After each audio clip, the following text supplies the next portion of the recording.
Bien, pues sin solución de continuidad, tenemos con nosotros ya el primer ponente, el profesor Ignacio Alamillo, y también a quien lo va a presentar, el profesor Javier Miranzo, a quien doy la palabra para que proceda con esta primera sesión.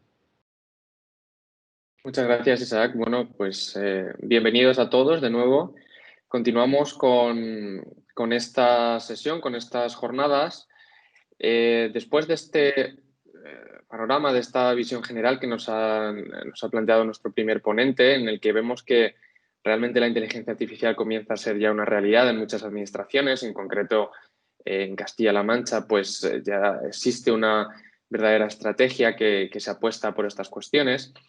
Y en las próximas ponencias, pues vamos a continuar en este camino de comprender cuáles son los retos, cuáles son las líneas de actuación que pueden seguirse y las problemáticas que plantean.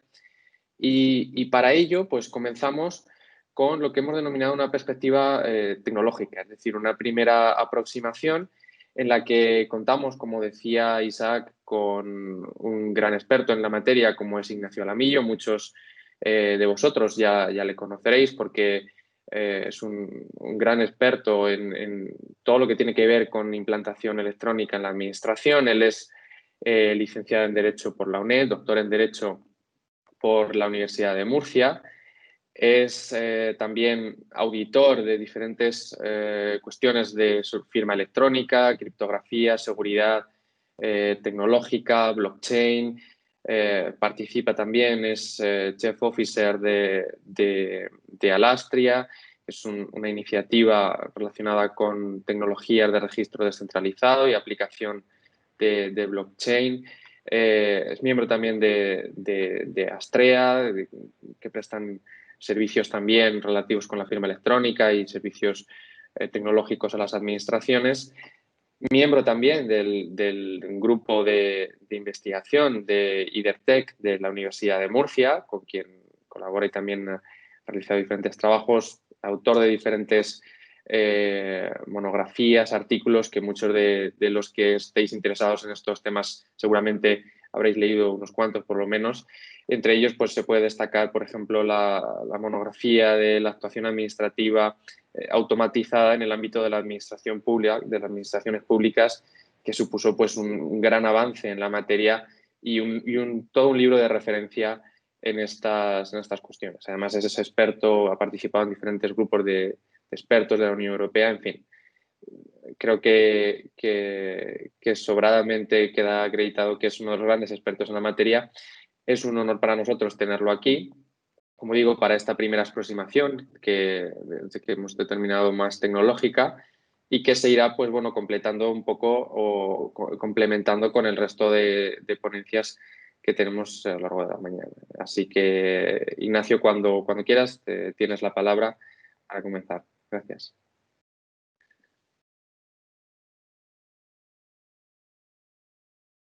Tienes que activar el micrófono, creo. Por lo menos yo no oigo, no sé el resto.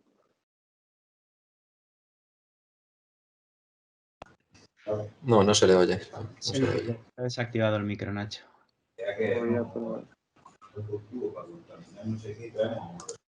Hay veces que si trabajas con algunos dispositivos que genera los cascos, y sobre todo si son inalámbricos, generan incompatibilidades, pero a nosotros nos parece que tienes el micro apagado, desconectado.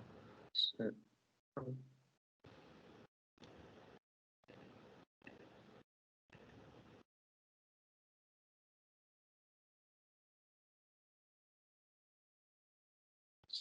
Sigue sin escucharse. Vamos.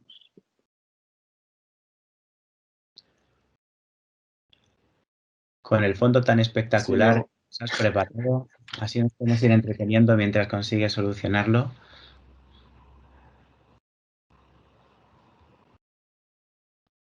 No. Prueba algo muy básico que siempre funciona. Cuando en las relaciones presenciales es pegar una patada al ordenador, en las electrónicas es salirte y entrar. Salir y volver. Sí.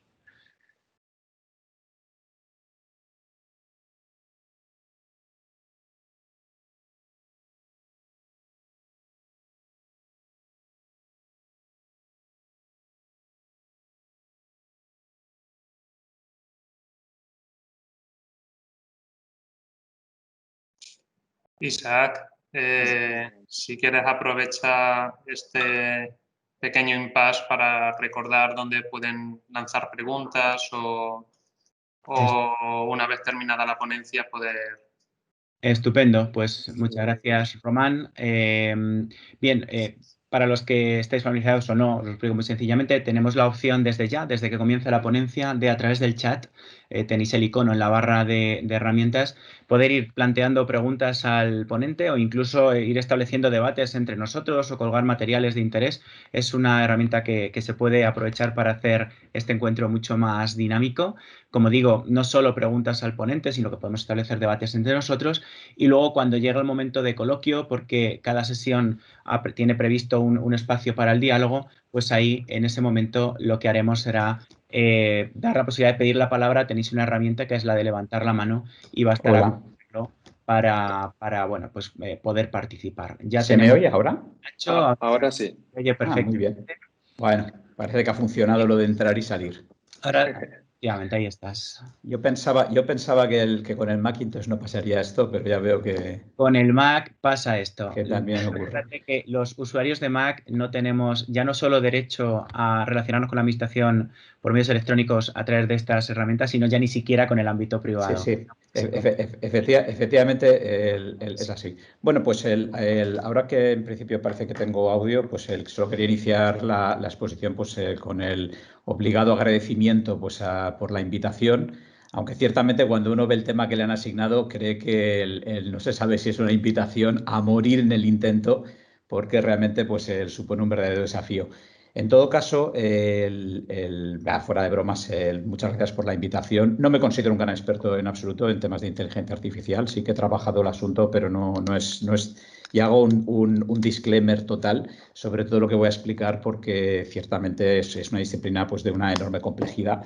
Yo me voy a limitar a hacer una introducción técnica a determinados aspectos que me parecen relevantes cuando se considera el diseño, bueno, la adopción de la inteligencia artificial. Y bueno, supongo que se está viendo mi presentación en pantalla, ¿verdad? Ok. Bueno, en principio vamos a ver diversos temas. Se me ha pedido que aborde un poco de dónde viene esto de la inteligencia artificial como disciplina. Es un tema que a mí me ha interesado durante bastantes años. Hace ya 10 años hicimos un trabajo en Cataluña con Xavier Urios, el que precisamente tenía que ver con el uso de determinadas técnicas de inteligencia artificial para la automatización de la actuación administrativa. Yo antes ya había trabajado en estas cuestiones, pero la verdad es que aquello no prosperó demasiado. Hemos visto poca actuación administrativa automatizada en estos 10 años hasta que bueno, se han empezado a adoptar pues, otros modelos. Entonces vamos a ver un poco cuáles son los fundamentos de esta disciplina, vamos a ver qué enfoques metodológicos se están utilizando y luego yo me voy a casar con uno de estos enfoques, es decir, voy a seguir uno de ellos porque existen en los diferentes... Digamos, en la academia existen diversas filosofías pues, de cómo construir un sistema inteligente, incluso existe una discusión bastante compleja sobre qué es la inteligencia artificial. Y yo me voy a adherir a uno que es el de los profesores Russell y Norwich, que tienen un manual pues, que me he tomado la libertad de poner en pantalla, porque es uno de los manuales, digamos, de referencia obligada en este mundo. No es el único. El manual de Lagerbill de Staffel y Lagerbill también es muy bueno. Y bueno, voy a utilizar el enfoque de estos académicos para explicar, porque me parece muy adecuado, en qué consiste un agente racional, que es una forma más o menos comprensible para alguien que no esté familiarizado con este mundo de exponer qué es lo que debe hacer un agente que actúe de forma inteligente. Luego desarrollaré bastante esta idea. En cuarto lugar, vamos a ver algunas técnicas de inteligencia artificial que tienen una cierta relevancia en el ámbito jurídico. Evidentemente, la inteligencia artificial tiene una cantidad gigantesca de técnicas. Muchas de ellas pues, no son particularmente interesantes para los que nos dedicamos al derecho, pero otras sí lo son y además nos van a plantear desafíos. Yo no voy a abordar en esta ponencia ningún desafío jurídico. Puede que apunte algunas cuestiones que me parece que son importantes, pero no me corresponde el participar en este tipo de debate. Lo que me corresponde es explicar un poco las técnicas que esta disciplina nos ofrece y intentar transmitir de forma algo divulgativa qué tipo de problemas en realidad enfrentamos, es decir, que en qué nos deberíamos fijar si queremos pues, poder que se puedan tomar decisiones por parte de las administraciones públicas, pues que eventualmente puedan llegar a tener efectos jurídicos y que, por tanto, transporten verdaderos actos jurídicos. Ya adelanto que no es normalmente lo que estamos viendo. A fecha de hoy, digamos, estamos en un escenario en el que todavía estas técnicas son de carácter auxiliar, por tanto, no estamos sustituyendo en particular la acción humana. Como mínimo, todavía mantenemos un humano que, aunque acabe firmando lo que le saca la máquina, pues formalmente él actúa. Y, sin embargo, sí que muchos pensamos que vamos a ir hacia ese mundo también y, por tanto, nos interesa ver hasta dónde podemos llegar. Y luego, en la medida en que me sobre tiempo, porque queremos dejar unos minutos para que pueda haber debate y preguntas, voy a reproducir un estudio que ya presentamos el año pasado en el primer seminario, si no recuerdo mal, de la Rentalla, que fue también organizado por la Universidad de Castilla-La Mancha, donde evaluamos 14 experiencias relevantes que en principio están en los materiales. Es quizás solo para tener un poco de outlook de lo que está ocurriendo.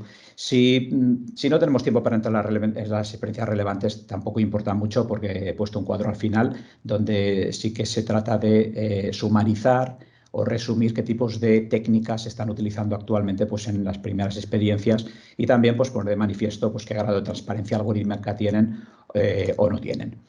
Bueno, obviamente la presentación será compartida, o sea que no hay que tomar apuntes, como siempre digo. En todo caso, desde la perspectiva de los fundamentos de esta disciplina, esta es una disciplina que bueno, realmente tiene autonomía, pero que ha bebido de muchas disciplinas anteriores y continúa bebiendo disciplinas anteriores. De hecho, la mayoría de enfoques de inteligencia artificial vienen sesgados por el origen del que provienen, y, por tanto, pues bueno, muchos académicos de muchos ámbitos diferentes pues han ido trabajando en algo que hoy en día empezamos a ver como una disciplina ya científica. De hecho, cuando en este manual se habla de un enfoque moderno para la inteligencia artificial, precisamente se está hablando de una etapa en la cual ya empezamos a aplicar un método verdaderamente científico para la inteligencia artificial, cosa que no ha ocurrido pues, en origen. Originalmente, si uno mira cómo evoluciona, cómo aparece y cómo empieza a evolucionar inicialmente este mundo, pues se puede encontrar enfoques que son un poco esotéricos, más procedentes pues, de ciertas ideas pues, que no tienen una base, por ejemplo, teórica sólida. Y por teórica sólida me refiero, por ejemplo, a una base matemática pues, que garantice pues, que estamos sabiendo lo que hacemos. Entonces, realmente se suele decir que uno de los fundamentos principales de esta disciplina pues ha venido de la filosofía, por ejemplo. En efecto, ¿no? La filosofía se ha preocupado durante un par de milenios, un poquito más incluso, de ver pues, bueno, si podíamos emplear reglas formales para formular conclusiones, por ejemplo. Parece que no, pero esto es una de las grandes cosas que nos interesan en el mundo de la inteligencia artificial. Básicamente porque es una cosa que teóricamente los humanos hacemos, aunque nadie sabe muy bien cómo lo hacemos verdaderamente. Y que querríamos que una máquina pudiera reproducir, o como decimos hoy en día, un agente racional pudiera reproducir. Y eso es una cosa que viene profundamente dada por el origen de instrumentos como la lógica, por parte de filósofos pues hace ya milenios. Lo mismo sucede con las discusiones filosóficas sobre la procedencia del conocimiento o sobre cómo el conocimiento conduce a la acción. Son bases filosóficas que han inspirado los primeros trabajos de inteligencia artificial y que pues quizás lo continúan inspirando desde una perspectiva ligeramente diferente, como puede ser la ética, pero que en origen pues, tenía que ver con muchos de los trabajos que originalmente se realizaban sobre inteligencia artificial, en particular para entender cómo se pensaba racionalmente. Sin embargo, esto, que hace mucho tiempo que existe, pues no ha sido apropiadamente desarrollado o no ha empezado a funcionar bien, vamos a decirlo así, aunque hay bastantes límites que veremos, hasta que hemos empezado a tener una formulación matemáticamente sólida de la lógica. Y ese es un debate pues, que el siglo pasado se ha tenido con mucha profundidad, de hecho, para entender hasta qué punto se podía llegar a computar algo en concreto. Y es un debate que ha acabado con discusiones sobre si algo es decidible o no. Es decir, si somos capaces de resolver un problema en tiempo razonable o incluso en tiempo que no sea infinito, ya ni siquiera razonable. Aquí tenemos también contribuciones muy fuertes sobre computabilidad. Lógicamente, algo que no llegue a ser computable porque está fuera de alcance para cualquier tipo de máquina que podamos inventar, digamos que ya sabemos que queda fuera del ámbito de lo que queremos estudiar. Cualquier solución tiene que poder ser computada. Y esto parece que no, pero no es una cosa trivial. De hecho, luego el último ponente, Alexander, el doctor Slosnik, obviamente él va a poder entrar en este tipo de detalles con mucha más solvencia que yo. Pero bueno, son problemas que hemos visto en el mundo de la firma electrónica, son problemas que vemos en el mundo de la criptografía, en el mundo de la seguridad y también los vemos en el mundo de la inteligencia artificial. Existen límites a lo que somos capaces de computar y, por tanto, pues bueno, no todo va a poder ser resuelto por una máquina. Vamos a decirlo de forma muy divulgativa. Todo esto tiene muchas aristas, muchos detalles, iremos viéndolos poco a poco. Luego también tenemos contribuciones sobre tratabilidad, que de nuevo tiene un poco que ver con lo que somos capaces de resolver en un tiempo razonable. En muchos de los casos que se abordan en la inteligencia artificial, igual que en otras disciplinas como la criptografía, nos encontramos con los llamados problemas NP completos, que son problemas que, bueno, pues no podemos tratar en un tiempo razonable.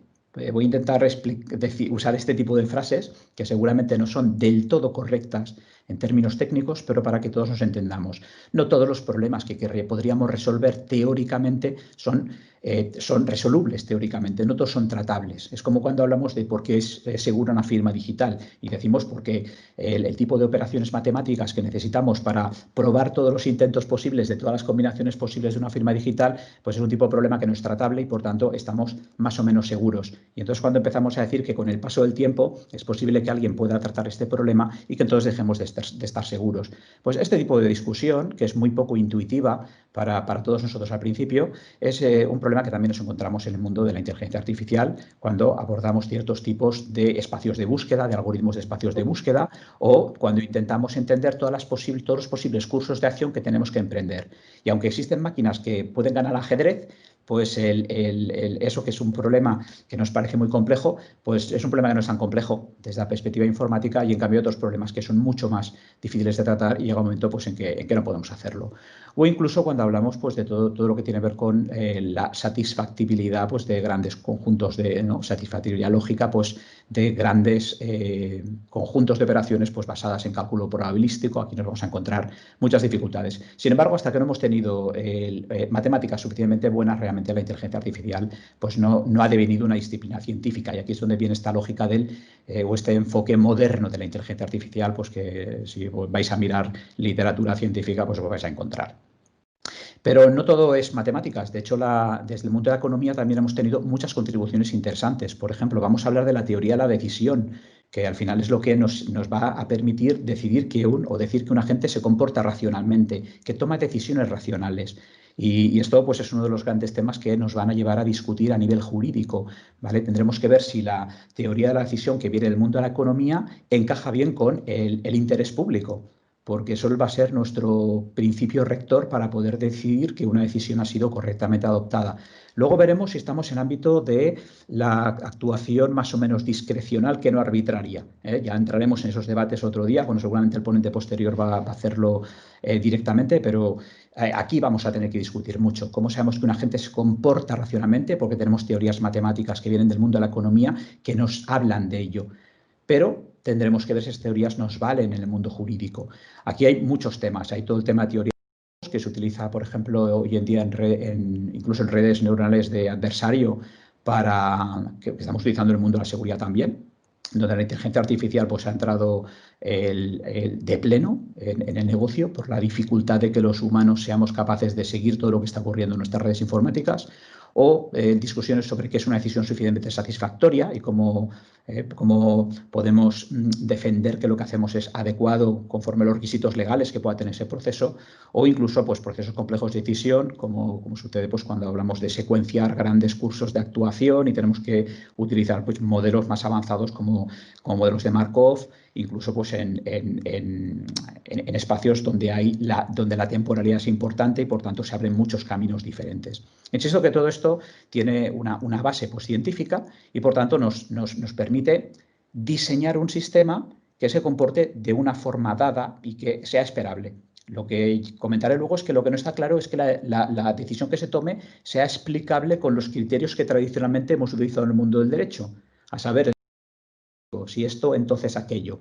Entonces aquí es donde realmente vamos a ver que hay, en función del tipo de actuación que se quiera hacer, pues nos vamos a ir por un camino o nos vamos a ir por otro. Seguramente para decidir a quién hay que inspeccionar, pues no nos va a generar mucho problema el utilizar modelos de aprendizaje donde al final se toma la decisión de perseguir a cierto colectivo pues a partir de ciertos indicios, incluso aplicando algoritmos de aprendizaje. No lo veo particularmente difícil porque luego habrá unos procesos de control. Sin embargo, puede que esto no nos valga para adoptar decisiones administrativas en procedimientos administrativos concretos. Por lo tanto, todos estos inputs son muy interesantes, pero evidentemente han generado, como veremos, una serie de técnicas que son diferentes y no todas tienen por qué ser apropiadas para todo. Luego, realmente aquí tendremos que ver qué podemos aprovechar y hasta dónde llegamos. Otra fuente, digamos, de fundamento de la inteligencia artificial ha venido del mundo de la neurociencia y de la psicología. Por ejemplo, cuando se ha creado todo el mundo de las redes neuronales, pues de alguna forma ha venido una inspiración y un conocimiento de la neurociencia. Y también, ¿por qué no?, cuando se habla de cómo intentamos entender los textos, ¿vale? Pues también hemos tenido contribuciones importantes del mundo de la psicología. Hoy en día hay gente, por ejemplo, que usa la inteligencia artificial para hacer análisis emocional de las redes y detectar cosas. De hecho, antes el director general ha puesto ejemplos magníficos y, por cierto, aprovecho para felicitar por la presentación de la estrategia de Castilla-La Mancha, me ha parecido brillante. Y efectivamente utilizamos ese tipo de tecnologías pues, para aprender cosas y luego poder decidir si hay que mirar algo o hay que actuar. Esto yo lo he visto, por ejemplo, en el ámbito del contraterrorismo. Literalmente, análisis emocional de Twitter para saber dónde podría haber un atentado terrorista. Esto existe. Hay sistemas que lo hacen. Luego, bueno, digamos que desde la perspectiva de la seguridad pública como función pública puede ser relevante. Obviamente queda muy lejos del acto administrativo automatizado, ¿no? que todos vemos como una resolución administrativa, pero es un espacio interesante. Y luego, bueno, evidentemente, puedes tener las mejores matemáticas del mundo, pero luego necesitas ordenadores, necesitas arquitecturas de computación, necesitas saber hasta dónde vas a poder escalar, ¿vale? ¿No? Por aquello de que necesitas capacidad de cálculo, necesitas una calculadora muy rápida, vamos a decirlo así. Entonces, aquí las contribuciones de la ingeniería informática son claves: teoría de computación, arquitecturas físicas, programación, que es algo diferente a los algoritmos. Esto es importante. Luego diré alguna cosa respecto a la diferencia, a la relevancia entre lo que ponemos en un papel cuando hacemos un algoritmo y lo formalizamos incluso matemáticamente y luego lo implantamos en un programa que puede tener defectos y puede tener ataques y puede, en fin, puede que no funcione como esperamos. Luego el tránsito de algoritmo a programa va a ser relevante. Y más cosas, ¿no? Tenemos contribuciones del mundo de la cibernética, ¿no? De Norbert Wiener, por ejemplo, la teoría del control, que tiene que ver pues, con cómo las máquinas pueden actuar bajo su propio control, ¿no? Aquí, evidentemente, en el mundo de la robótica, pues tenemos toda una disciplina importante, ¿no? Y esto es súper relevante porque al final nosotros queremos el poder detectar cosas, queremos que nuestra gente racional, nuestra gente inteligente sea lo más autónomo posible y pueda pues, ver, pueda sentir, pueda tocar. Una de las experiencias que encontraréis en este catálogo que hemos puesto al final es una en la que literalmente se pone una especie de robot que se mueve por una fachada, va detectando cosas y a partir de aquí ve si eso es conforme a planos o no, porque los planos son documentos electrónicos utilizando una sintaxis específica llamada BIM, muy interesante. Luego, de alguna forma, ahí también tenemos toda una contribución importante a la inteligencia artificial que tiene que ver con los entornos donde participan estos dispositivos, estos agentes racionales cuando están en el mundo físico, por ejemplo. Y luego, bueno, pues obviamente, no hay que decirlo, pero finalmente tenemos contribuciones súper relevantes de la lingüística, porque ha sido muy relevante estudiar cuál es la relación del lenguaje con el pensamiento y yo diría, ¿cuál es la relación del lenguaje con el acto jurídico? Bueno, hay que olvidar que al final un acto jurídico es un acto lingüístico y por tanto aquí tenemos mucho que aprovechar de este apartado. Evidentemente se utiliza también para otras cosas, hacemos procesamiento de lenguaje natural, intentamos entender cosas, somos capaces de construir clasificaciones y crear conceptos a partir de lectura de textos. Todo esto va a ser relevante. Vamos a los enfoques, ¿vale? Los enfoques en realidad pueden ser muchos, pero estos autores, porque aquí me voy a apoyar como ya dije, en lo que ellos han estudiado, y podría haber cogido otros, pero a mí esto siempre es un manual que siempre me gustó mucho. Ellos identificaron como 4 grandes enfoques para pensar en qué tenía que ser la inteligencia artificial. Uno, el muy clásico, sería el que podéis ver en la parte izquierda inferior, que sería que la inteligencia artificial es actuar de forma humana. Es cualquier cosa que actúe de forma humana es inteligencia artificial. Esto es muy parecido, o siempre evoca el famoso test de Turing, ¿no? Si yo estoy hablando con una máquina sin saber que lo es y me convence porque se comporta como un humano hasta el punto de que me engaña, el famoso test de Turing, por cierto, mirad la película si podéis porque es magnífica, pues entonces es inteligencia artificial. Una inteligencia artificial es aquello que actúa como un humano. Bueno, aquí hay algunas propuestas, ¿no? Pues ya formalizadas de algunos autores, ¿no? Pues donde se plasma este modelo. Pero claro, este es un modelo que da un poquito corto, porque claro, seguramente no basta con que se comporte como un humano, igual tendría que hacer alguna cosa más. Hay otro modelo, otro enfoque, perdón, que sería lo de pensar como un humano. Este viene mucho del mundo de la biología, ¿no? De alguna forma, pues ha cogido todo el tema este de, bueno, si piensa como un humano es una inteligencia artificial. Y bueno, ha bebido mucho pues, de estas contribuciones pues, del mundo de la biología, ¿no? Y hoy en día nos pues, conduce a la gente, o algunos autores hablan incluso de la singularidad, cuando tengamos a agentes ultra inteligentes, ¿no? Y empiezan a pensar ellos solos, serán inteligencias artificiales. Entonces este es el momento de poner a Skynet en la fotografía y pensar que viene el fin del mundo y estas cosas. Pero bueno, en realidad no. En realidad no es que haya funcionado demasiado bien. Hay gente investigando en esto. Pero bueno, de alguna forma, y aunque las contribuciones son muy importantes, pues bueno, seguramente para ser una inteligencia artificial hay algo que hacer, hay algo más que hacer, como pensar como un humano, que por otra parte tampoco sabemos muy bien lo que es. Luego hay otra que es pensar de forma racional, que esta me gusta mucho, ¿no? Pensar de forma racional es lo que hacemos o intentamos hacer los jurídicos, ¿no? Cuando cogemos la ley, ¿no? Y entonces hacemos la subsunción del caso en la ley y decimos que esta conducta entra en este tipo y entonces queremos una explicación racional, ¿no? Que el juez pueda controlar y hacemos una motivación. Todo esto es pensar racionalmente.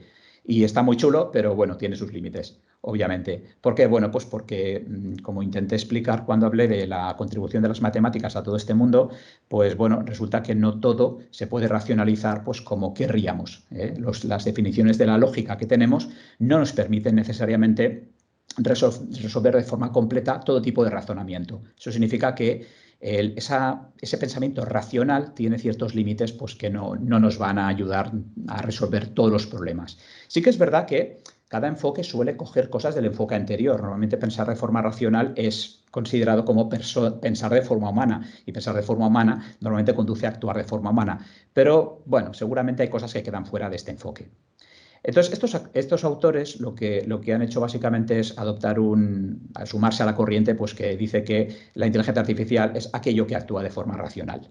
Y entonces aquí se habla ya nos salimos, digamos, pues de ciertas categorías previas, no huimos, por ejemplo, de esa visión tan filosófica del modus ponens y el silogismo clásico, y huimos de que sea biológicamente una mente, ¿no? Y cómo la mente se basa pues, en el cerebro y, en fin, todas estas aproximaciones que son muy interesantes, pero que de alguna forma son más difíciles de formalizar, y ellos lo que hacen es caracterizar en todo su libro, que tiene más de 1000 páginas, todo hay que decirlo, este enfoque pues, como el que ellos prefieren a la hora de explicar las diferentes técnicas de inteligencia artificial.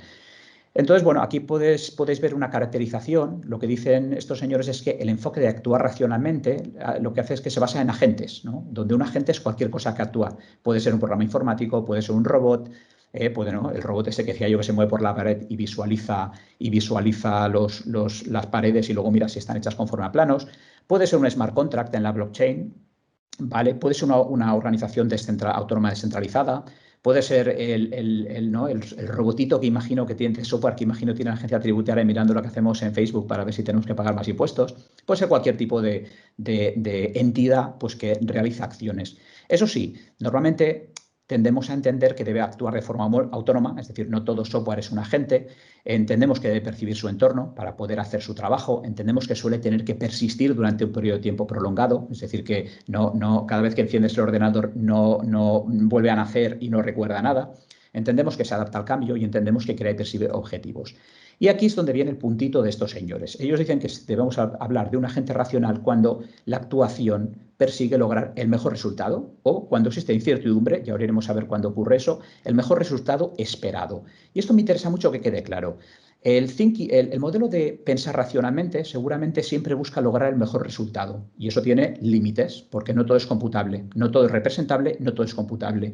Por tanto, seguramente de alguna forma sería idóneo para nosotros en los actos administrativos, no desde luego en la actuación, por ejemplo, de supervisión y control de la administración pública, ni en la gestión de pandemias, ni en otros ejemplos que se han puesto.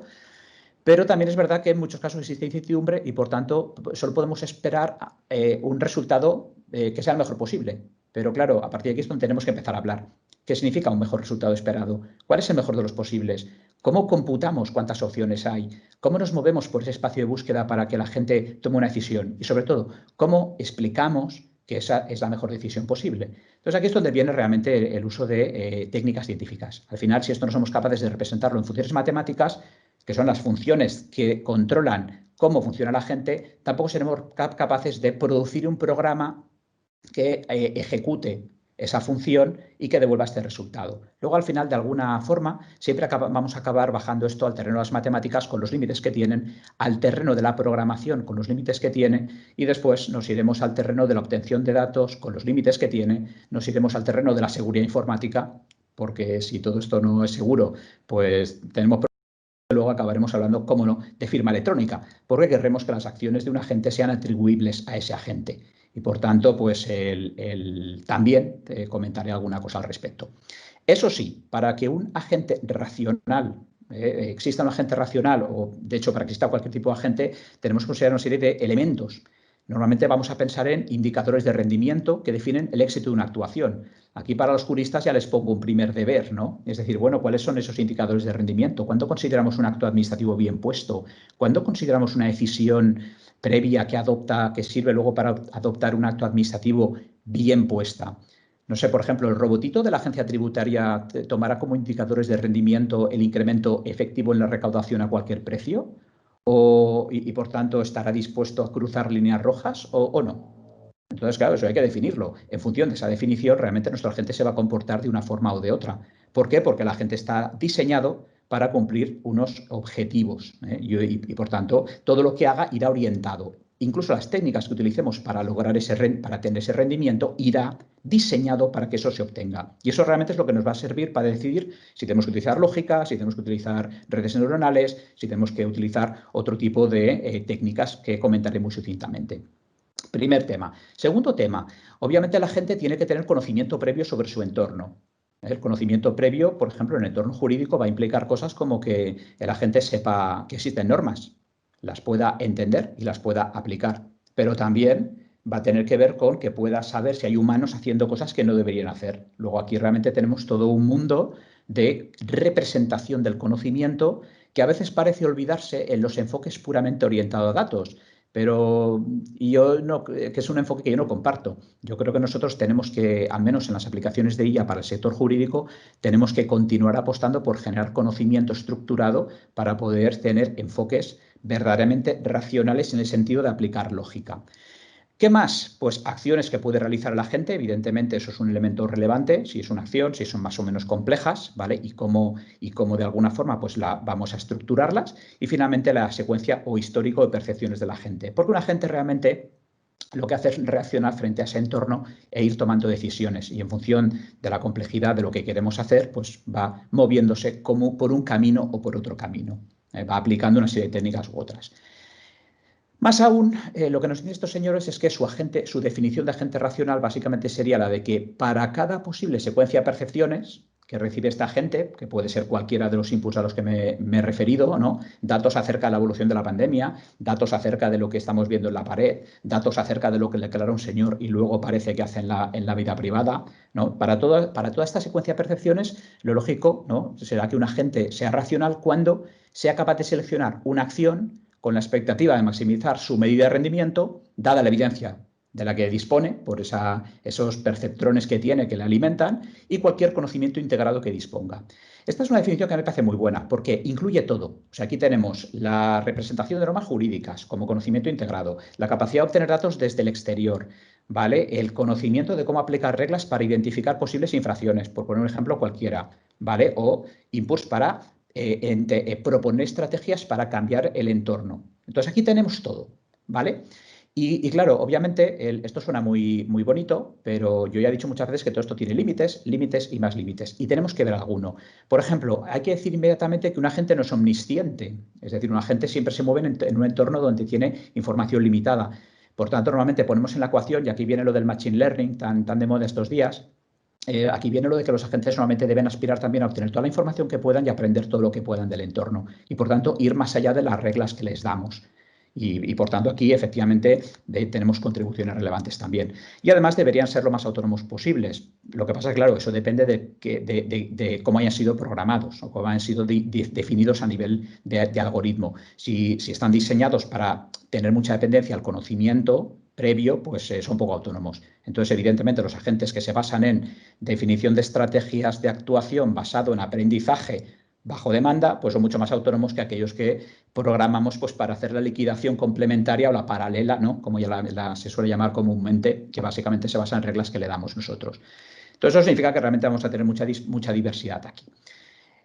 Otro elemento importante, la estructura. Al final, cuando hablamos de la gente, hablamos de que hay una arquitectura más un programa. Y aquí lo que quería básicamente es señalar una vez más que al final el agente es algo que hacemos sobre papel, es una función, es como un algoritmo, ¿vale? Que puede estar escrito en un lenguaje y que vamos a validar matemáticamente y lo vamos a formalizar y va a estar muy bien. Pero luego al final esto funciona en un entorno donde hay una arquitectura que puede tener componentes físicos, componentes lógicos, ¿vale? Como Internet, por ejemplo, o como la blockchain, que es una arquitectura estupenda para lanzar agentes de inteligencia artificial con bastantes limitaciones, pero lo que hacen lo hacen bien. Y luego van a tener un programa. El programa al final es la implementación. Y un programa se puede hacer bien o se puede hacer mal. Por lo tanto, alerta, porque estamos hablando mucho de algoritmos todo el tiempo, pero también tendremos que hablar de programación. Tendremos que hablar de que el programa esté bien, de que el programa responda al algoritmo. Y porque si no, igual resulta que tenemos un algoritmo magnífico y lo hemos vivido en las firmas digitales varias veces ya, en el cual sobre papel funciona, porque matemáticamente está bien, pero luego pues tenemos problemas de implementación porque se cometen errores de programación y eso genera problemas.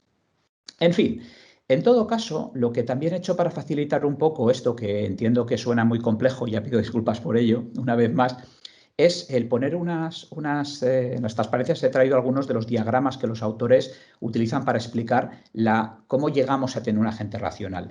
Entonces aquí se ve de forma bastante clara el agente, que sería esta caja grande, y el entorno en el que se mueve. Entonces básicamente un agente ellos lo ven como una colección de sensores, como dije, que van captando cosas del entorno, del ambiente, ¿no? de donde se mueven. Por ejemplo, pues información que saco de Internet o información que saco de una serie de sensores de una ciudad inteligente. Cualquier cosa que o yo qué sé, o lo que me van introduciendo pues, de los planes de inspección, lo que me van alimentando los humanos. Entonces, esta gente básicamente con los sensores, básicamente sabe cómo es el mundo. Entonces, es una expresión importante. El estado del mundo actual, ¿vale? Sabe dónde está, con los límites de lo que le hayan programado, ¿vale? Normalmente los agentes más simples básicamente son agentes que a partir de un estado del mundo concreto y una serie de reglas de activación, ¿vale? De reglas de tipo condición, lo que hacen es tomar una decisión. Por ejemplo, si, yo qué sé, por coger el ejemplo de Hacienda una vez más, pobres, que siempre les utilizo. Oiga, mire, si usted ha declarado X, pero a mí me consta que debería haber declarado Y, la acción es que le hago una declaración, un procedimiento de comprobación limitada. Por ejemplo, esto sería un caso de un agente que podría tomar una decisión aparentemente inteligente. Esto no es muy nuevo. Vittorio Frosini hablaba de ello a finales de los años 70 del siglo pasado y, por tanto, hace mucho que lo conocemos. Pero bueno, esto racional se podría entender como un comportamiento racional porque ha tomado una decisión, la de iniciar incluso un procedimiento de comprobación limitada que no tiene carácter sancionador y, por tanto, es muy fácilmente automatizable, pero es muy pobre. Entonces, un segundo modelo es aquel que ya tiene un modelo del mundo, es decir, un segundo tipo de agente, ¿no? Básicamente tenemos todavía entradas de sensores y tenemos cómo es el mundo y tenemos, ¿no? las reglas de actuación para decidir el curso de actuación y actuar y transformar ese entorno. ¿Qué es lo que aparece nuevo? Básicamente que tenemos una definición del estado del mundo, somos capaces de entender cómo el mundo evoluciona y somos capaces de entender qué es lo que las acciones hacen. Entonces aquí lo que hacemos es modelar cosas y entonces la gente ya no es tan tonto, vamos a decirlo así, es un poquito más inteligente porque ya sabe que a partir del estado del mundo puede empezar a decidir qué debe hacer. ¿Vale? Entonces, claro, puedes decir, por ejemplo, pues en función de un criterio de si soy un rumba, ¿no? Yo qué sé, una de estas que funcionan solas, ¿no? Pues oye, en función de cómo yo veo que el suelo está limpio o sucio, me muevo por un sitio o me muevo por otro sitio. Entonces me voy informando sobre cómo funciona el mundo en el que opero y a partir de aquí voy tomando decisiones. Un modelo más avanzado, pero que tampoco sería un agente racional para estos autores, básicamente es el que funciona, tiene todo lo anterior y además introduce objetivos concretos, ¿vale? Entonces, básicamente aquí va siguiendo una pista de cómo es el estado del mundo en el que opera, es decir, tiene información del mundo exterior y entonces tiene una serie de objetivos y entonces va a establecer cursos de actuación para lograr sus objetivos. Estos autores todavía no consideran esto como un agente racional porque ellos van a referirse a este agente racional cuando aparece la función de utilidad. Es decir, en este caso, el agente racional, además de todo lo que tenía antes, básicamente va a tener una función de utilidad que le hace sentirse satisfecho cuando se llega a un estado concreto. Es decir, ya es capaz este agente de acabar viendo si ya ha resuelto adecuadamente el problema. Es decir, si ha llegado a un estado en el que realmente se ha maximizado la utilidad. Porque al final todos los agentes racionales lo que van a hacer es tomar decisiones contrapesando dos teorías. La teoría del estado del mundo, ¿no?, que es la que al final les va informando, que es lo que conocen acerca del mundo, más la teoría del objetivo, de la utilidad que quieren aportar. Entonces, eso básicamente, que viene del mundo de la economía, realmente está modelando cómo funcionan los agentes. Lo veremos inmediatamente. Entonces, de alguna forma, la idea es que aquí es donde está la clave del tema. Es aquí donde realmente vamos a tener que discutir en el ámbito jurídico cuando empecemos a aplicar esto. Porque realmente, ¿quién define la teoría para que la máquina sepa cómo es el mundo? Y quien define la teoría para que la máquina sepa hasta dónde hay que llegar es quien manda. Y, por tanto, de alguna forma se acaba convirtiendo en ese gran regulador, ¿no?, que viene a ser pues quien diseña el sistema que eventualmente sustituye la actuación del humano o le asiste de forma muy cualificada, que viene a ser lo mismo, en mi opinión. Y luego, finalmente, en esta discusión aparece también el agente, dentro del agente racional, pues el agente que aprende. Entonces, muy rápidamente me interesa ver algunas cuestiones. Por ejemplo, el entorno de tareas de la gente puede ser muy diferente y eso va a cambiar, va a afectar a cómo se debe comportar. Por ejemplo, no es lo mismo tener un entorno totalmente observable, donde vemos todo lo que pasa, que un entorno donde solo vemos parte de lo que pasa. No es lo mismo estar en un entorno donde hay un agente único, nuestro programa, que un entorno donde hay múltiples agentes y, por tanto, hay que retroalimentarse con lo que los demás hacen. No es lo mismo tener un entorno determinístico, es decir, un entorno en el cual cuando yo actúo sé automáticamente cómo se va a comportar el sistema porque no puede comportarse de otra forma, que es muy poco habitual y nunca lo es en el mundo físico, a cuando es estocástico, que es lo contrario, que es decir, bueno, en realidad no sé muy bien lo que va a pasar en función de las acciones que yo haga porque hay otros agentes, porque no está modelado el mundo, porque no tengo información. No es lo mismo que sea episódico, que es hago una acción y cuando hago otra acción ya no recuerdo la anterior porque son independientes entre sí, como pasa en los clasificadores, o que sea secuencial. No es lo mismo que el entorno sea estático o dinámico, en el sentido de que cambie mientras el agente está pensando qué tiene que hacer. Tampoco es lo mismo si es discreto o continuo, porque las cosas pues, se van realmente retroalimentando y por tanto el entorno va cambiando sobre la marcha, ya no solo desde perspectiva de la gente, sino también del exterior. Y desde luego no es muy relevante si el entorno es conocido o desconocido. Entonces aquí hay algunos ejemplos. Básicamente hablamos de incertidumbre cuando hay entornos no totalmente observables y no determinísticos.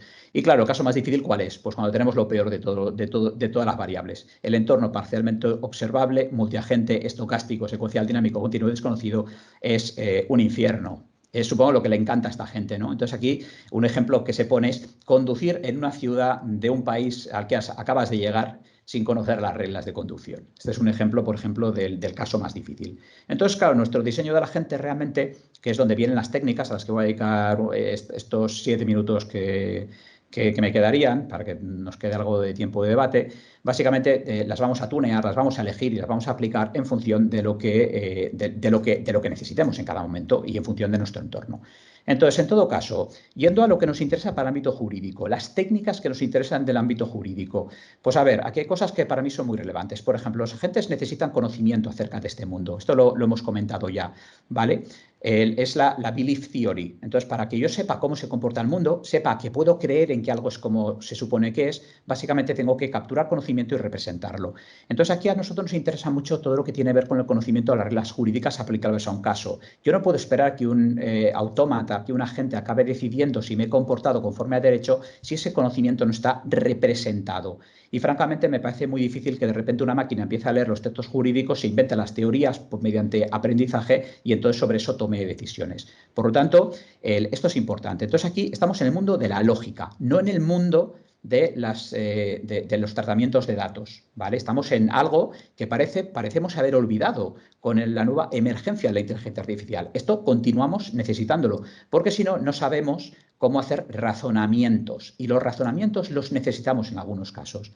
Y aquí, por ejemplo, son muy importantes pues, las lógicas, la lógica clásica, la lógica deóntica que nos describe lo que debe ser, lo que se puede hacer, lo que no se puede hacer, lo que está permitido, lo que está prohibido, pero también la representación de conceptos, las ontologías. Aquí en la transparencia tenéis un ejemplo, ¿vale?, de la ontología que se ha hecho en la Unión Europea para la representación de apoderamientos. ¿Cómo puede un agente saber que Nacho Alamillo puede representar a una empresa si no tiene ese conocimiento? ¿Cómo sabe ese agente racional qué es un mandato? Bueno, pues en parte lo sabe porque nosotros se lo damos. Este tipo de cosas yo no las estoy viendo en muchas de las iniciativas de inteligencia artificial y quiero recordar que es importante. ¿Qué sucede? Bueno, y además, por cierto, esto lo veníamos haciendo bien desde hace muchos años y es particularmente importante si tenemos que motivar decisiones. Por tanto, aviso para navegantes.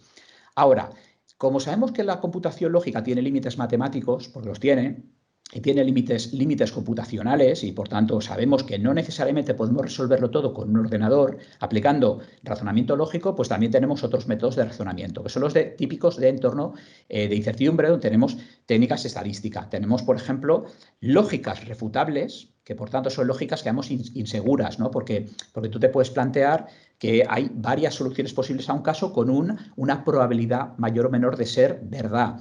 Tenemos redes bayesianas, que esto se va a ver muchísimo en el curso y luego seguramente pues el Alexander puede que entre en detalle. Tenemos modelos de Markov, tenemos un montón de técnicas que realmente nos permiten hacer razonamiento, ¿vale? Para esos espacios de incertidumbre. Y si se elige la técnica correcta, es más que posible que la función de utilidad funcione bien y que, por tanto, no estemos haciendo nada incorrecto. Pero necesitamos expertos que lo sepan hacer, claramente. Y necesitamos gente que lo supervise. Y necesitamos gente que lo pueda impugnar. ¿Por qué? Porque al final, cuando un agente autónomo haga cosas jurídicas, en el fondo estamos entrando en el mundo de la interpretación del derecho. Y esto no es necesariamente evidente. Entonces, habrá cosas que podremos hacer con mucha seguridad, como cuando utilizamos lógicas clásicas. Aquí solo hay un ejemplo en el que no me voy a detener, de cosas que funcionan bastante bien. La lógica deóntica con operadores diádicos, que realmente nos permite decidir si alguien se ha comportado conforme a una regla concreto. ¿Vale? Pero que funciona pues a veces cuando empleamos razonamiento no monótono, cuando realmente sabemos pues, que Nacho podría ser el culpable, pero igual concurriendo otra circunstancia pues no lo sería, y todo ello con valores de probabilidad. Luego, estas lógicas que existen y que se siguen trabajando muy intensamente nos valen. Pero para todo lo demás tenemos que irnos pues, a la teoría de la probabilidad, que es lo que yo decía antes. Miren, la racionalidad apunta a la teoría de la decisión, que básicamente es la probabilidad, que es lo que un agente debe creer en función de las evidencias de qué dispone, y de nuevo hay que diseñar bien las funciones, más la teoría de la utilidad, que es lo que la gente quiere o desea. Por tanto, aquí combinamos siempre creencias con preferencias para tomar decisiones. Y claro, esto es muy importante, porque quien diseña este sistema realmente es quien va a elegir y va a diseñar el sistema que va a alimentar las creencias, aquí es donde viene todo el mundo de los datos, pero también las preferencias. Luego, aquí es donde hay que incidir desde el mundo jurídico con una gran claridad. Porque al final, y en eso estos autores casi vienen a decir, casi literalmente, que en ellos se recoge toda la inteligencia artificial, el principio rector es el principio de máxima utilidad esperada. ¿Cómo medimos que se ha tomado bien una decisión en inteligencia artificial? Pues con una función matemática que nos dice que un agente racional sí y solo sí elige la acción que obtiene la mayor utilidad esperada, conforme a la función definida, alerta ahora como promedio de todos los posibles cursos de acción. Ah, y eso no tiene que ver con la justicia, y no tiene que ver con el interés público, y no tiene que ver con un montón de criterios jurídicos, pues oiga, igual sí. Por tanto, claro, yo aquí lanzo un desafío. ¿Acaso no tenemos que aprender a traducir el interés público a una función de máxima utilidad esperada? Pues sí, porque si no somos capaces de hacer esto, el agente operará racionalmente.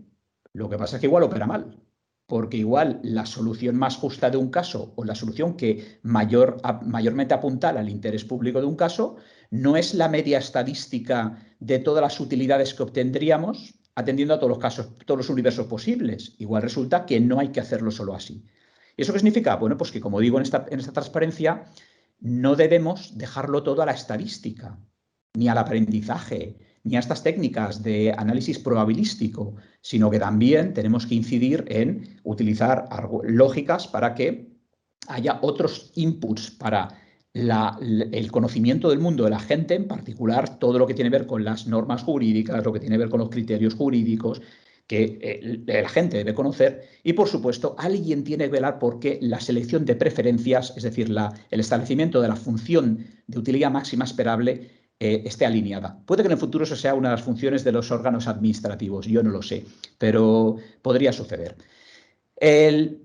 Solo dos transparencias más. El tema de aprendizaje es interesante porque permite superar limitaciones de diseño. Es decir, en todo esto que pinta el aprendizaje, bueno, pues básicamente que a veces no podemos preverlo todo, no podemos saber si un entorno sufrirá cambios muy rápidamente o a veces simplemente no sabemos cómo resolver un problema. Aquí, por ejemplo, hay algoritmos llamados genéticos pues, que se van recalculando ellos mismos y van aprendiendo. Y claro, el aprendizaje puede operar sobre todo. Por tanto, cuando nosotros veamos qué queremos aprender, tendremos que ver sobre dónde estamos incidiendo. Entonces, bueno, aquí imaginación a poder. O sea, hay gente que seguramente te acabará proponiendo que tengas un agente inteligente que se lea las leyes y te proponga su propia interpretación. Y entonces, bueno, pues igual esta funciona. Sin embargo, a la hora de tomar una decisión, una cosa es asesorarte, pero a la hora de tomar una decisión también esa gente tendría que considerar las fuentes, cómo se han interpretado, etcétera, etcétera. Luego, cuestiones relevantes a considerar también. ¿Cómo tratamos las fuentes del derecho? Mediante su representación en lenguaje informático. Eso es muy, muy interesante para cargar las reglas del sistema en el agente autónomo. O mediante el procesamiento del lenguaje natural. Pues si queremos leer millones de sentencias para ver qué están diciendo en un caso concreto y lo aprendemos, pues ahí tenemos el procesamiento del lenguaje natural. Podemos combinar los dos, pero obviamente está en el marco de trabajo que debe informar cualquier estrategia de inteligencia artificial que haga tratamientos jurídicos. Segundo, gobernanza de datos. De hecho, se ha comentado en la ponencia anterior, si vamos a hacer análisis probabilísticos, vamos a tomar decisiones en base a nuestro conocimiento del mundo, pues oiga, además de conocer el mundo mental de las reglas, también tenemos que conocer el mundo real.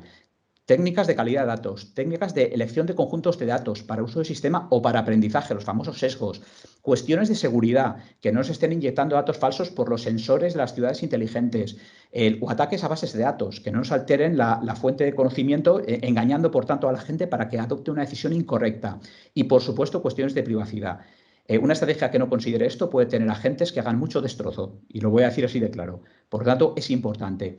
El tercero, la cuestión de la seguridad en el desarrollo de los programas. Si la función de agente es buena y hacemos todo bien y todo es correcto sobre el papel, pero lo programamos mal, tenemos un problema, porque efectivamente podría haber destrozos.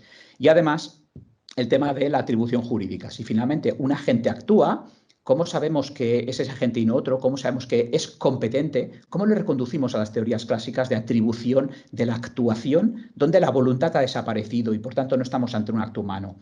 Y ha desaparecido por todo esto que viene a sustituirlo. Pues básicamente porque, diría yo, a fecha de hoy vamos a hacer que la gente tenga un sello electrónico. La siguiente pregunta es, ¿tiene sentido continuar hablando de firmas electrónicas en este mundo? Posiblemente no. Con lo cual, como me he comido todo el tiempo, casi lo que haría sería dejar para la lectura del público el análisis de casos de uso, que son todas estas páginas. Estoy pasando muy rápidamente porque sí me gustaría solo ver el resumen, que está aquí al final, que se tendría que estar viendo. Aquí hay 14 casos donde no se ha analizado en este estudio lo que eran modelos clásicos de aplicación de reglas, por tanto es todo basado en este enfoque más estadístico, más de data management. Y aquí se puede ver un poco pues, los diferentes proyectos que están haciendo. Hay algunos que hacen patrones de comportamiento, hay varios que hacen clasificación automática, identificación de tópicos, detección de patrones de comportamiento. Aquí se ve un poco el objeto donde está entrando esta nueva disciplina.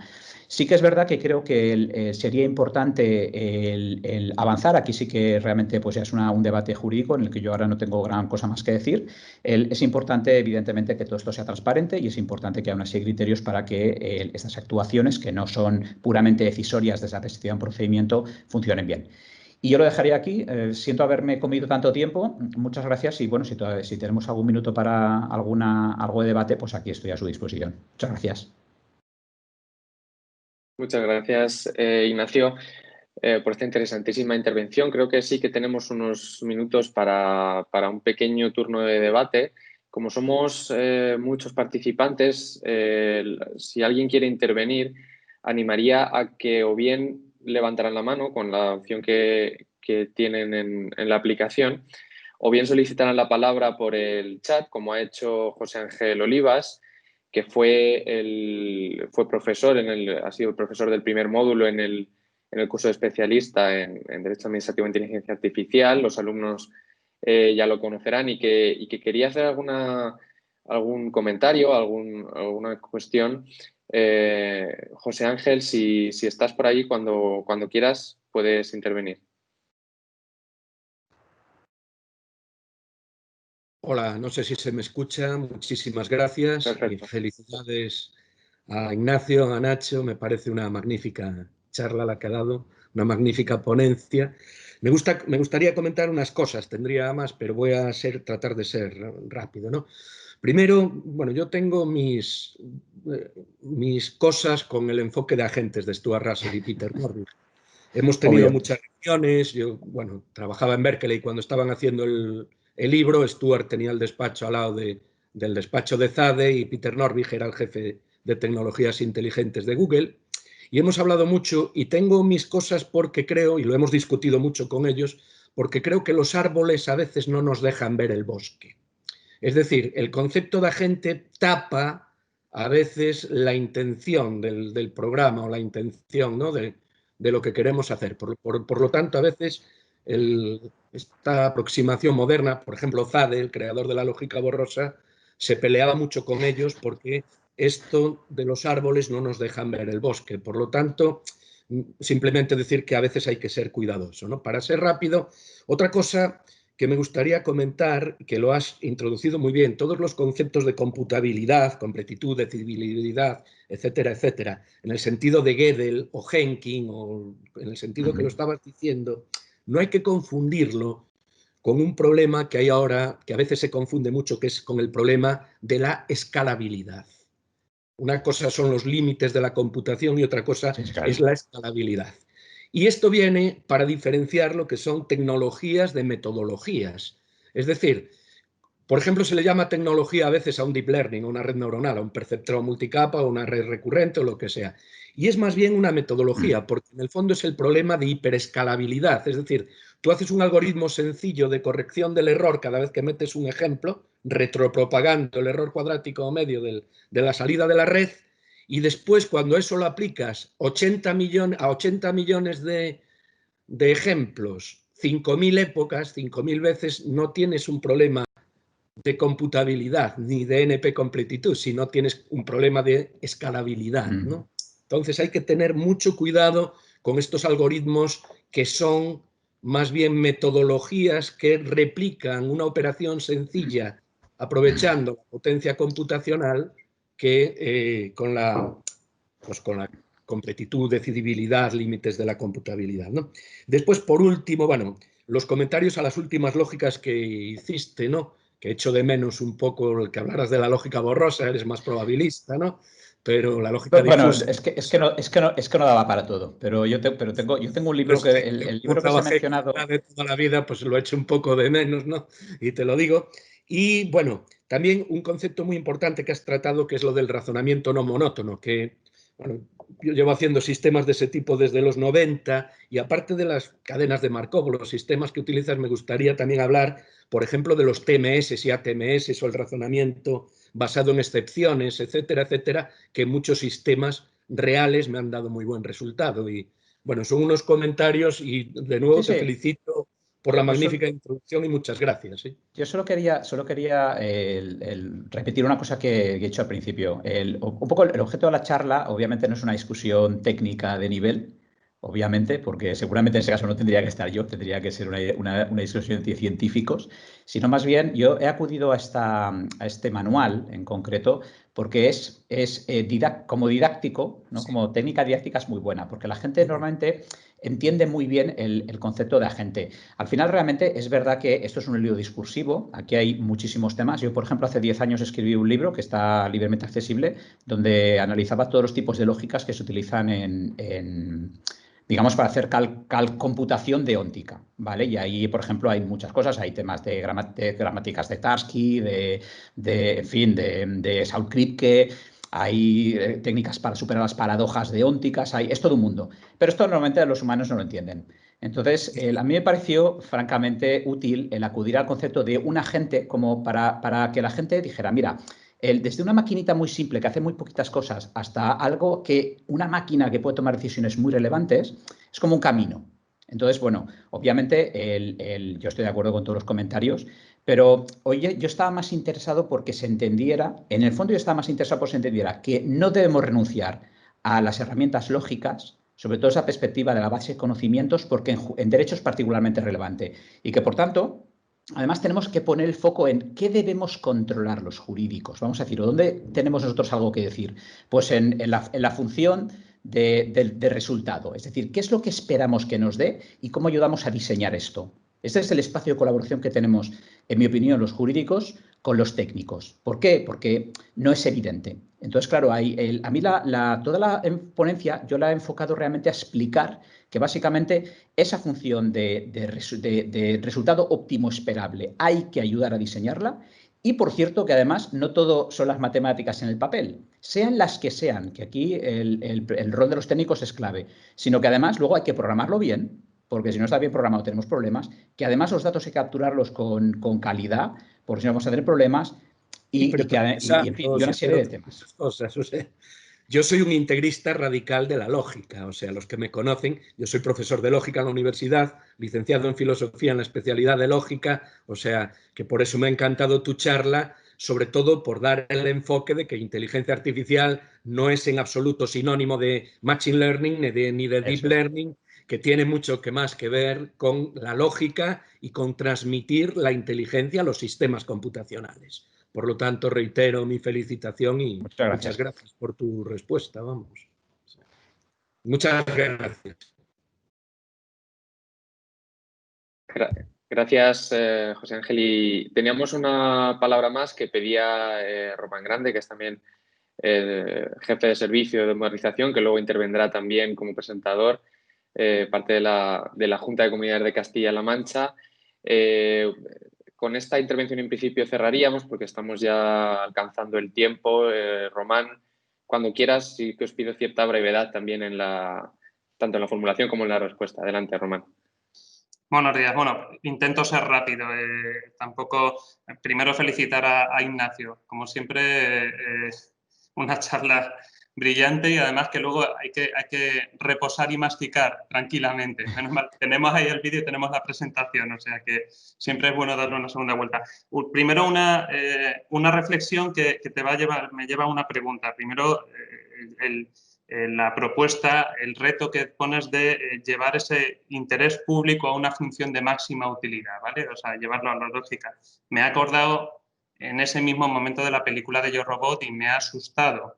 Entonces, no sé si eso queda muy lejos, pero bueno, a lo mejor el interés público, a lo mejor no nos gusta, ¿no? El sentido común del día a día a veces no es tan correcto como, no lo sé, es esa lógica reflexión. Y luego, a raíz de ahí, bueno, dentro de esos niveles de sistemas de inteligencia artificial que algunos libros dicen, el que sea un nivel de asesor, o sea, solamente te asesore, uno que sea un asistente y trabaje contigo y otro que sea totalmente autónomo, es decir, esa inteligencia artificial que ahora todos imaginamos, ¿no? Que lo hace todo, aprende y lo hace todo. En el punto en el que estamos, dentro de la administración, ¿sería recomendable quedarse en unos niveles previos? Es decir, que solamente hiciéramos sistemas asesores o como mucho esos sistemas que trabajan con nosotros. Lo digo porque, bueno, obviamente también otra de las razones es que a nivel psicológico, el razonamiento que da una máquina, al final no lo creemos, diga lo que diga, ¿no? Entonces podríamos llegar a ese punto en el que los sistemas estuvieran equivocados, pero no, ni siquiera supiéramos saberlo, ¿no? Sí, sí. Bueno, a ver, en principio, muy rápidamente.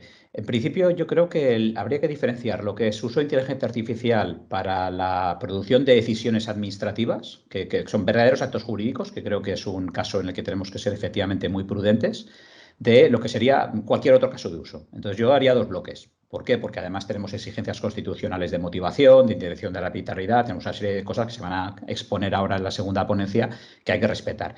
Entonces, y el otro no, el otro seguramente, oye, que nosotros, mientras respetemos los derechos constitucionales de los humanos y otros límites que tenemos, francamente, colectar grandes volúmenes de datos y procesar e incluso reaccionar me parece muy bien. De hecho, estamos en el mundo de la seguridad, de la ciberseguridad, estamos desplegando sistemas inteligentes para detener ataques por aprendizaje puro. O sea, despliegas una solución, filtras todo el tráfico de una red gigante. Ese sistema aprende cuál es el tráfico ordinario y cuando ve algo raro lo corta. Y eso lo estamos haciendo hoy.